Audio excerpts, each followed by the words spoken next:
es Amparo Fernández Alba. Estoy grabando este video para la materia de persona, formación y trascendencia. En la actividad 3, que es el querer y la voluntad humana en el contexto educativo. Para ello nos pidieron que analizáramos los conceptos de querer y voluntad humana desde una perspectiva de un educador, enfocándonos en cómo estos conceptos impactan tanto a los educadores como a los estudiantes en contextos educativos. Promover esta reflexión profunda sobre la educación de la voluntad y el desarrollo del autocontrol dentro de la práctica educativa puede influir en formación moral y ética de los estudiantes. Para ello, quiero platicar un poco cuál fue el impacto en el desarrollo personal y académico de los estudiantes a través del querer y la voluntad, ¿no? El querer y la voluntad son fundamentales para la motivación intrínseca de los estudiantes. Cuando un estudiante quiere aprender algo, se siente naturalmente más motivado y comprendido con su educación y comprometido con su educación. La voluntad, por otro lado, les proporciona más determinación, persistencia necesaria para superar obstáculos y continuar su camino hacia el aprendizaje, incluso cuando estos sean diferentes desafíos. Les voy a dar un ejemplo. A este ejemplo vamos a ponerle proyecto de tecnología. Recuerdo, en un caso en específico con un estudiante que le vamos a poner Juan, que inicialmente se mostraba con muy poca motivación para los estudios. El desafío principal era encontrar una manera para motivar a Juan, de despertar en él el querer aprender y la voluntad de esforzarse. En lugar de centrarme únicamente en su rendimiento académico, decidí explorar posibles causas de su falta de motivación. Platicando con él y observándolo, descubrí que tenía un gran interés por los autos y la tecnología, pero no veía una conexión entre estos y sus estudios. Entonces, como estrategia, me puse a conectar con sus intereses. Para abordar este desafío, implementé una estrategia basada en una integración de sus intereses personales con el círculo escolar. Diseñamos proyectos que incorporan elementos de programación de automóviles y diseño de ellos, áreas en las que Juan se mostraba súper entusiasmado. Además, establecimos metas a corto plazo y unas a largo plazo. Esto para que Juan desarrollara un sentido y un propósito. Como resultado, pues bueno, Juan logró desarrollar la voluntad. Al ver que sus intereses eran valorados y podía tener un impacto positivo en su aprendizaje, Juan empezó a cambiar notablemente su actitud. Su querer aprender se despertó y con ello su voluntad de participar y esforzarse en las tareas escolares. Incluso logramos tener una entrevista con un ingeniero mecánico en Italia, específico de Maserati, donde le pudo explicar como su experiencia y pudo hacer preguntas sobre el tema, y esto todavía lo motivó mucho más. Juan aprendió a gestionar su tiempo, a establecer prioridades y a trabajar de manera autónoma, habilidades que le van a servir para un futuro. Mi reflexión sobre la importancia de querer y la voluntad es que esta experiencia me enseñó que el querer y la voluntad son elementos fundamentales para un proceso educativo. No basta solamente compararte y dar la materia, sino que es crucial encontrar formas para motivar a los estudiantes y ayudarles a descubrir su propio querer, aquello que los apasiona y los impulsa. La voluntad entonces se convierte en el motor que les permite superar obstáculos y alcanzar sus metas. Mis desafíos personales. Sé que en alguna ocasión me enfrenté a un grupo de estudiantes que mostraba como una falta generalizada de motivación. Intenté diferentes estrategias, desde la implementación de nuevas tecnologías hasta la reorganización del currículo, pero los resultados fueron un poco limitados. ¿Cuáles fueron mis lecciones aprendidas y mis soluciones?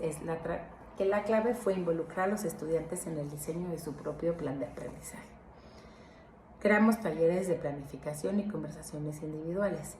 Descubrí que muchos estudiantes tenían intereses específicos que no estaban abordando en el currículum tradicional. El adaptar las lecciones para incorporar estos intereses, observé un aumento significativo en la motivación y en la participación. Hicimos un taller de lectura, ¿no? Donde yo al principio pues ya les traía cuentos, pero no los veían nada motivados con la lectura. Entonces, lo que hicimos fue justo, ¿no? Abrir una plática donde cada uno pudiera exponer qué tipo de libros son los que les gustaban. Entonces los niños fueron trayendo los cuentos que a ellos que les interesaba. Me acuerdo de haberlos leído con ellos, ¿no? Y siempre los dejaba como en esta parte interesante del cuento y hasta ahí me paraba y les dejaba reflexionar sobre posibles soluciones o posibles finales que pudieran ocurrir en este cuento. Entonces, claro, al día siguiente que lo volvíamos a retener, pues esto era mucho más enriquecedor. Y empezaron todos a traerme más cuentos, y fue increíble. Incluso hicimos pasaporte de personajes donde donde teníamos que decir de qué nacionalidad eran, qué edades tenían, cosas que no venían implícitas en los textos, pero gracias a que pudieron trabajar sobre todo esto de la lectura, pudieron ir trabajando esto y se crearon experiencias increíbles, ¿no? Entonces, con esto, bueno, pues quiero decir que esta experiencia me enseñó la importancia de personalizar el aprendizaje, fomentar un entorno donde los estudiantes se sientan valorados y escuchados. Por otro lado, también quería hablar como de esta evaluación de impacto en la formación moral y ética de los estudiantes, ¿no? Que esto es muy importante también, ¿no? Donde la educación de la voluntad y el desarrollo del autocontrol son cruciales para la formación moral y ética de los estudiantes. La voluntad les ayuda a adherirse a principios éticos, incluso cuando es difícil o que no es popular. El autocontrol, por su parte, permite que los estudiantes gestionen sus impulsos y toma de decisiones sean reflexivas y responsables. Un ejemplo de ello es una toma de decisiones éticas, ¿no? En una actividad, la podemos hacer en una actividad de debate sobre la ética en el uso de tecnología. Algunos estudiantes pues favorecieron el uso de métodos cuestionables para lograr objetivos tecnológicos. A través de discusión y reflexión guiada, los estudiantes desarrollaron un mayor entendimiento de las implicaciones éticas de sus acciones. Aquellos con un fuerte sentido de voluntad y autocontrol fueron capaces de defender sus puntos de vista éticos, incluso cuando se enfrentaron a la oposición. Este ejercicio no solo fortaleció sus habilidades de debate, sino que también profundizó su compromiso con la ética. Para complementar esta tarea, implementé el integrar conceptos y estrategias presentadas en materiales y videos de módulo. Por ejemplo, videos de motivación intrínseca y teoría de la autodeterminación que les proporcionarán un marco teórico valioso para entender cómo ejercer y la voluntad que influye en la motivación y en el aprendizaje, además de lecturas del autocontrol y la formación de ética que pueden diseñar actividades que no solo promuevan el conocimiento académico, sino también un crecimiento moral y ético. Como conclusión, ¿no?, de Juan y de todos estos trabajos en el salón de clase, ¿no?, pues subrayo la importancia de una educación personalizada que valore y fomente los intereses individuales de los estudiantes. Al conectar sus pasiones con el aprendizaje, no solo se despierta su querer, sino que también se fortalece su voluntad. Esta combinación es esencial con el éxito educativo personal. Cuando me metí a preguntar sobre todos estos aprendizajes con la aplicación Boodly, me dio como 3 preguntas que se me hicieron importantes, ¿no? Dice, ¿cómo podemos continuar con los intereses cambiantes de los estudiantes? ¿Qué métodos podemos implementar para evaluar de manera efectiva el impacto de estas estrategias en motivación y el aprendizaje de los estudiantes? ¿Y cómo podemos involucrar a los estudiantes en el diseño de su propio aprendizaje?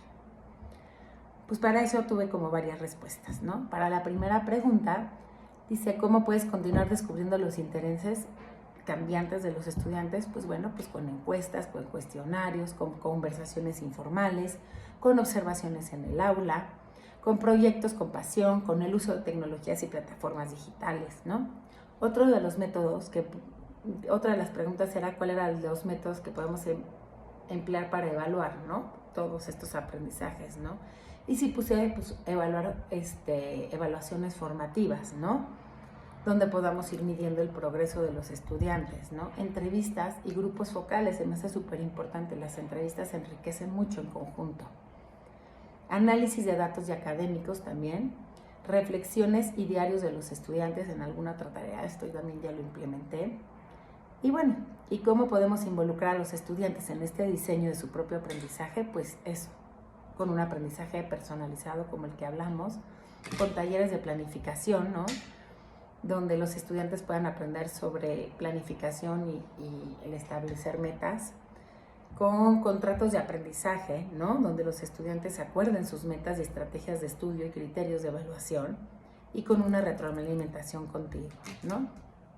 Al involucrar a los estudiantes en el proceso de diseño de su propio aprendizaje, no solo aumenta su motivación, sino que también desarrolla habilidades importantes como la autoevaluación, la toma de decisiones y su autonomía. Implementar estas estrategias puede llevar a una experiencia educativa más personalizada y significativa para cada estudiante. Bueno, pues eso es todo por mi parte. Muchas gracias y hasta luego.